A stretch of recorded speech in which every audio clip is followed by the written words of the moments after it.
Miss Universe অ্যাপে ঢুকে cast your vote, people's choice click করতে হবে। তারপর 7 জন পরে তানজিয়া জামান মিথিলা বাংলাদেশ। তো এখানে গেট ভোট এটা ক্লিক করলে গেট ফ্রি ভোটস অপশনটি আসবে, এখানে ক্লিক করব। দেন 50 সেকেন্ডসের একটা ভিডিও আসলো, আমি দেখার সুবিধার্থে একটু কাট করে নিয়েছি। এরপর ক্রস করে দিতে হবে। ভিডিওটা সম্পূর্ণ দেখলে আপনি রিওয়ার্ডসটা পাবেন। এই তো রিওয়ার্ডস অন দ্য ওয়ে।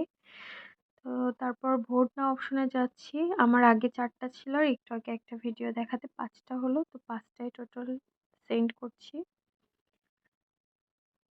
তো বায়োমেট্রিক ভাবে দিলাম। এবার watch ad and get videos অপশনে ক্লিক করব। আবারও 50 সেকেন্ডের একটা ভিডিও আসবে। এটা টোটাল দেখার পরে এখানেও আমি একটা রিওয়ার্ড পাবো, মানে একটা ভোট পাবো। তো কনফার্ম ভোটে ক্লিক করলাম। করার পরে এই অলমোস্ট দেয়ার অপশনটা একটু স্টে করতে হবে। এটা কমপ্লিট হয়ে গেলে ভোট কমপ্লিট, দেন ডান। তো এবার আমি 25টা দিয়েছি, আপনারাও চাইলে দিতে পারেন দেশের জন্য। আর এটা চলবে 19 নভেম্বর পর্যন্ত। Thank you, keep watching and share it everyone.